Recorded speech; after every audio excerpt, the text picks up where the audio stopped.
Hello friends, तो आज की इस वीडियो में हम देखने वाले हैं मूल अधिकार, फंडामेंटल राइट्स।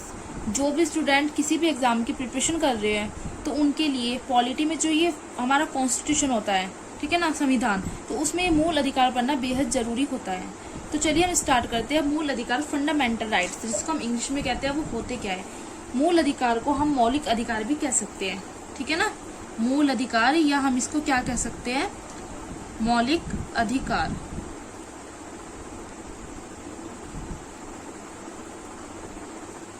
ओके, चलिए देखते हैं मूल अधिकार क्या होते हैं। देखिए फ्रेंड्स, जो हमारे फंडामेंटल राइट्स होते हैं वो होते क्या है। ये जो जनता होती है, जनता को संविधान कॉन्स्टिट्यूशन द्वारा दिए गए अधिकार होते हैं, जो उनके हितों का क्या करते हैं, संरक्षक करते हैं। तो हम लिख सकते हैं, यह जनता को दिए गए संविधान द्वारा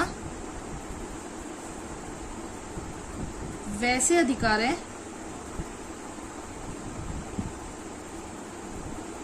जो उनके हितों का संरक्षण करते हैं। तो हमारे फंडामेंटल राइट्स होते क्या है, तो ये जनता को दिए गए, पब्लिक जो होती है उनको दिए गए, किसके द्वारा दिए गए, संविधान द्वारा।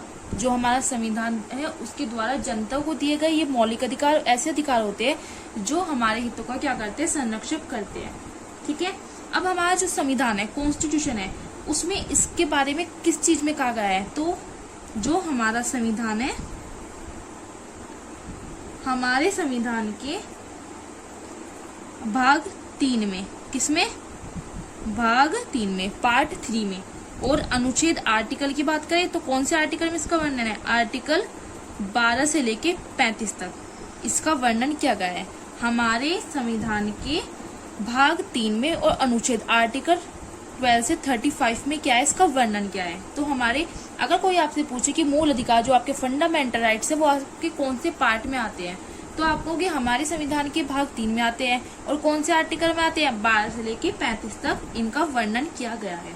अब जो हमारे ये मूल अधिकार है, ये कहाँ से लिए गए हैं, तो इसे लिया गया है यूएस से, अमेरिका, ठीक है ना, इसे अमेरिका के संविधान से लिया गया है। तो हमारे मूल अधिकार को कहाँ से लिया गया है, अमेरिका के संविधान से लिया गया है। अब जो ये भाग 3 है, इस भाग 3 को हम क्या कहते हैं, इस भाग 3 को हम क्या कहते हैं, मूल अधिकार कहते हैं, क्योंकि इसमें मूल अधिकार का वर्णन किया गया है। या दूसरा नाम इसको हम कहते हैं मैग्ना कार्टा। क्या कहते हैं, मैग्ना कार्टा। एग्जाम में पूछ लिया जाता है कि मूल अधिकार का अगला नाम क्या होता है, तो मैग्ना कार्टा कहते हैं। अब ये मैग्ना कार्टा है क्या और कहाँ से आया है, तो जो ये मैग्ना कार्टा है, अगर हम वास्तव में देखें तो ये ब्रिटेन से आई एक अवधारणा है। किससे आई अवधारणा, ये एक ब्रिटेन से आई अवधारणा है। तो ये हमारा मैग्ना कार्टा क्या है, ये ब्रिटेन से आई एक अवधारणा है। सबसे पहले हुआ क्या था, सबसे पहले ब्रिटेन में जो वहाँ के राजा थे उनके द्वारा जो मजदूर थे, मजदूरों को कुछ अधिकार दिए जाते थे, तो उन्हीं अधिकारों को हम कहते हैं मैग्ना कार्टा। तो ये ब्रिटेन से आई एक अवधारणा है। ओके, इतना समझ आया आपको। अब देखिए, अगर हम बात करें कि जो ये मौलिक अधिकार है, क्या इनको निलंबित किया जा सकता है, हाँ किया जा सकता है। मौलिक अधिकार को कैसे, मौलिक अधिकार को केवल आपातकाल की स्थिति में ही हम निलंबित कर सकते हैं। और इसका वर्णन कहाँ किया गया है, इसका वर्णन किया गया है 358, अनुच्छेद 358 और 359 में इसका वर्णन है कि हम मौलिक अधिकारों का निलंबन कर सकते हैं। अब हम बात करते हैं हमारे मौलिक अधिकार है कितने। देखिए, अगर मैं बात करूं जो हमारे मौलिक अधिकार है, वैसे तो हम देखें अगर भारतीय संविधान में हमारे मूल रूप से 7 मौलिक अधिकार है। कितने हैं, 7, वर्तमान में 6 हैं, लेकिन हमारे जो शुरू में मौलिक अधिकार थे वो कितने थे, हमारे 7 मौलिक अधिकार थे। ठीक है, हुआ क्या कि 44वां संविधान संशोधन हुआ। कौन सा संविधान संशोधन हुआ, 44वां संविधान संशोधन हुआ। जब 44वां संविधान संशोधन हुआ, ये हुआ था 1978 में। ठीक है, तो तो हमारा एक मौलिक अधिकार था, वो था हमारा मौलिक अधिकार संपत्ति का अधिकार। किसका? संपत्ति का अधिकार। तो इस अधिकार को हटा दिया गया। अब मैंने कहा हमारे स्टार्टिंग में मौलिक अधिकार कितने थे? हमारे मौलिक अधिकार 7 थे, लेकिन 44वां संविधान संशोधन हुआ 1978 में, तो एक मौलिक अधिकार जो हमारा संपत्ति का अधिकार था उसको हटा दिया गया। और वर्तमान में अनुच्छेद 301 के तहत इसको क्या बना दिया गया? संपत्ति के अधिकार को कानूनी अधिकार बना दिया गया। आया आपको समझ? हमारे स्टार्टिंग में 7 मौलिक अधिकार थे, लेकिन 44वां संविधान संशोधन हुआ 1978 में, और जो एक संपत्ति का अधिकार था उसको हटा दिया गया। वर्तमान में अनुच्छेद 301 के तहत हटाया और इसे कानूनी अधिकार का दर्जा दे दिया गया। तो अब हमारे वर्तमान में कितने अधिकार है? वर्तमान में हमारे अब 6 मौलिक अधिकार है। ठीक है, आपको समझ आया होगा। अब 6 मौलिक अधिकार कौन कौन से उसकी बात हम करेंगे। इससे पहले मैं आपको बता देती हूँ कि मैंने आपको बताया है संविधान के भाग 3 में इसका वर्णन है। अनुच्छेद 12 से लेके 35 तक है। मौलिक अधिकार जो है वो किस लिए दिए गए हैं? जनता को दिए गए हैं। संविधान द्वारा वैसे अधिकार है जो हमारे हितों का संरक्षण करते हैं। अमेरिका के संविधान से इसको लिया गया है। मूल अधिकार को मैग्ना कार्टा भी कहते हैं। मैग्ना कार्टा क्या है? यह वास्तव में ब्रिटेन से आई एक अवधारणा है। सबसे पहले ब्रिटेन में जो वहाँ की राजशाही थे उनके द्वारा मजदूर को कुछ अधिकार दिए गए थे। इन अधिकारों को हम क्या कहते हैं? Magna carta. भारतीय संविधान में मूल रूप से 7 मौलिक अधिकार है, बट 44वां संविधान संशोधन हुआ 1978 में, और क्या हुआ? जो संपत्ति का अधिकार था उसको हटा दिया गया। वर्तमान में अनुच्छेद 301 के तहत और उसको कानूनी अधिकार बना दिया गया। तो अब हमारे वर्तमान में कितने मौलिक अधिकार है? 6 मौलिक अधिकार हमें प्राप्त है। और मौलिक अधिकारों को केवल आपातकालीन स्थिति में ही हम क्या कर सकते हैं? इनका निलंबन कर सकते हैं। और ये कहाँ कहा गया है? अनुच्छेद 358 और 359 में ये सब कहा गया है। चलिए अब हम देखते हैं वर्तमान में जो हमें 6 मौलिक अधिकार प्राप्त है वो कौन कौन से हैं।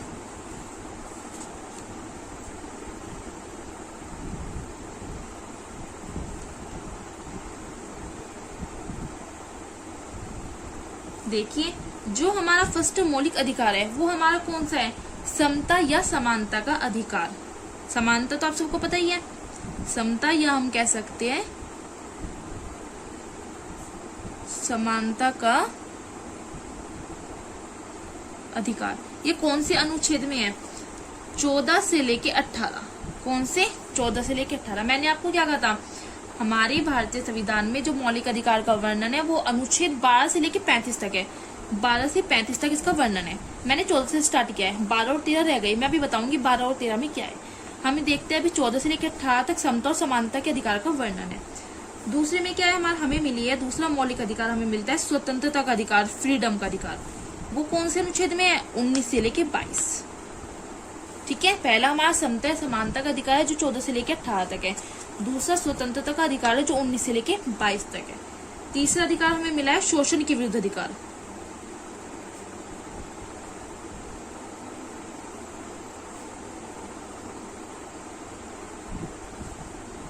ये कौन से अनुच्छेद में है? ये है हमारे 23, 22 के बाद 23 और 24 में इसका वर्णन है। नेक्स्ट आ जाता है हमें जो अधिकार मिला है वो मिला है हमें धार्मिक स्वतंत्रता। ये कौन से अनुच्छेद में आता है? आपका 25 से लेकर 28। नेक्स्ट आ जाता है आपका सांस्कृतिक व शिक्षा का अधिकार, जो हमें शिक्षा का अधिकार मिला है।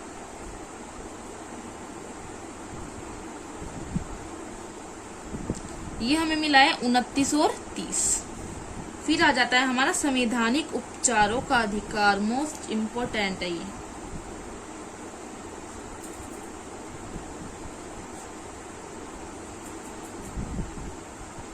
इन अधिकारों का वर्णन है 32 में, अनुच्छेद 32 में।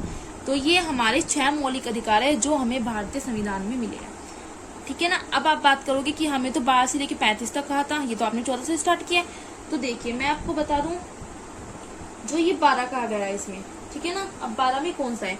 तो मैं आपको बता दूं, जो अनुच्छेद 12 है इसमें क्या है? इसमें जो हमारे मौलिक अधिकार है इनकी परिभाषा दी गई है। ठीक है। अब आता है अनुच्छेद 13। अनुच्छेद 13 में क्या है? अनुच्छेद 13 में आपका जो आपके मूल अधिकार है, जो आपकी मौलिक अधिकार है, फंडामेंटल राइट है, मौलिक अधिकार से असंगत या उनका अल्पीकरण मीन्स कम करना, अल्पीकरण करने वाली विधियां। तो अनुच्छेद 12 में आपको मौलिक अधिकार की परिभाषा दी गई है और अनुच्छेद 13 आर्टिकल 13 में क्या बताया गया है कि जो मूल अधिकार से असंगत या उनका अल्पीकरण करने वाली विधियां हैं, ठीक है ना। और अनुच्छेद 14 से लेके 32 तक मैंने आपको बता दिया है। संवैधानिक उपचारों का अधिकार है 35 तक ही चले गए। तो आपके इस तरह से हमारे 6 मौलिक अधिकार कंप्लीट हो जाते हैं। आई होप आपको ये समझ आया होगा। अब जो हमारी मौलिक अधिकार है जैसे समता है, समानता का अधिकार है, या फिर आपका स्वतंत्रता का अधिकार है, या ये शोषण के विरुद्ध अधिकार है, इनमें जो 23 से 24 ये अनुच्छेद जो आ जाते हैं, इनमें भी कई सारा कुछ बताया गया है। ये मैं आपको नेक्स्ट वीडियो में बताऊंगी। आज के लिए इतना आपका काफी है। और मैं आपको एक चीज चलो एक्स्ट्रा बता देती हूँ। देखिए मैंने कहा है भारत के जो हमारा संविधान है उसका चैप्टर जो पार्ट मैंने 3 का है, 3 में मैंने आपको क्या कहा है कि 12 से 35 इसमें क्या कहा गया है हमारा, इसमें हमारे मूल अधिकार का वर्णन है, हमारे फंडामेंटल राइट्स बताए गए हैं, ठीक है, हमारे चैप्टर 3 में। और जो हमारा चैप्टर इससे पहले तो चैप्टर है ना हमारे, इससे चैप्टर अगर मैं बात करूं फर्स्ट की, तो फर्स्ट के अंदर क्या बताया गया है, फर्स्ट के अंदर बताया गया है संघ और उसका राज्य, ठीक है ना। और जो आपका चैप्टर सेकंड है इसमें अंदर बताया गया है आपकी नागरिकता के बारे में, ठीक है ना। और चैप्टर 3 में आपको बताया गया मौलिक अधिकार। और चैप्टर 4 की बात करूं तो इसमें बताया गया है आपका डीपीएसपी। डीपीएसपी क्या होते हैं, नीति निदेशक तत्व। तो चैप्टर 1 में क्या बताया गया है, संघ और उसके राज्य के बारे में। चैप्टर 2 में आपको नागरिकता बताई गई है। चैप्टर 3 में आपके मौलिक अधिकार है। चैप्टर 4 में आपको डीपीएसपी बताया गया है। और हम देख लेते हैं चैप्टर 3 आपका क्या है, मूल अधिकार, जिसमें आपके फंडामेंटल राइट्स, जिसको मौलिक अधिकार भी कह सकते हैं। ये क्या है, मौलिक अधिकार क्यों दिए जाते हैं, तो हमारी जो जनता है, हम सब, ये जनता को संविधान द्वारा, कॉन्स्टिट्यूशन द्वारा दिए गए वैसे अधिकार है जो उनके हितों का क्या करते हैं, संरक्षण करते हैं। इसे कहाँ से लिया गया है, यूएस से, अमेरिका से लिया गया है।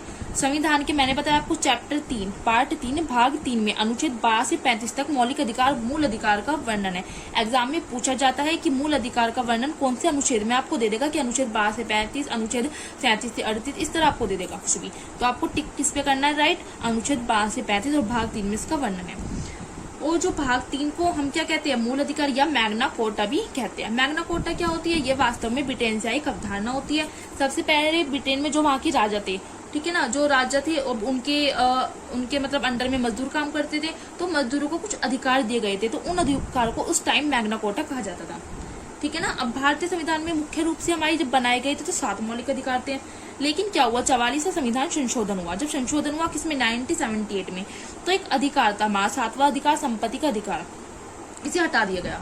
किसके तहत हटाया गया, अनुच्छेद 301 के तहत इसे हटाया गया और कानूनी अधिकार बना दिया गया। अब वर्तमान में हमारे 6 मौलिक अधिकार है। अगर हम बात करें मौलिक अधिकार को हटाया जा सकता है, वो केवल आपातकालीन स्थिति में ही इनको निलंबन किया जा सकता है, अनुच्छेद 358 और 359 के तहत। एक बात और आपको बता दूं, जो मौलिक अधिकार होते हैं, क्वेश्चन आता है, वो क्या है, वो वाद योग्य होते हैं। मौलिक अधिकार आपके क्या होते हैं, ये वाद योग्य होते हैं, लेकिन जब आप नीति निदेशक तत्व पढ़ोगे वो अवाद योग्य होते हैं, ठीक है ना। और जो अनुच्छेद इसमें 12 से 35 बताया गया है, 12 में इसकी परिभाषा बताई है और 13 में क्या बताया है, मूल अधिकार से असंगत या उनका अल्पीकरण करने वाली विधियां। 6 मौलिक अधिकार आपको रट लेने हैं जबान पर कि कौन कौन से है। फर्स्ट आपका समता समानता का अधिकार है, जो अनुच्छेद 14 से 18 तक जिसका वर्णन है। स्वतंत्रता का अधिकार आपका सेकंड है, जो उसमें आपका 19 से 22 अनुच्छेद रहता है। तीसरा आपका क्या है, शोषण के विरुद्ध अधिकार, 23 से 24 अनुच्छेद में इसका वर्णन है। फिर आ जाता है आपका धार्मिक स्वतंत्रता, 25 से 28 तक इसका वर्णन किया गया है। सांस्कृतिक कुछ और शिक्षा, जो हमें शिक्षा का अधिकार मिला है, वो 29 से 30 का इसका वर्णन है। संवैधानिक उपचारों का अधिकार 32।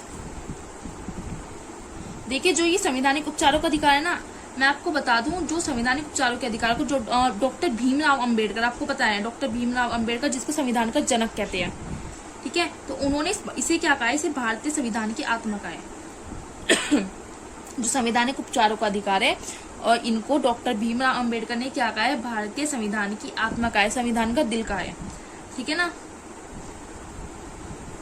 ये काफी ज्यादा इंपॉर्टेंट है। क्यों इंपॉर्टेंट है संवैधानिक उपचारों का अधिकार, क्योंकि यदि कोई सरकार या कोई भी व्यक्ति आपके जो आपको ये सब मौलिक अधिकार मिले हैं, इनका क्या करता है, इन सबको मौलिक अधिकारों को आपसे छीनने का प्रयास करता है।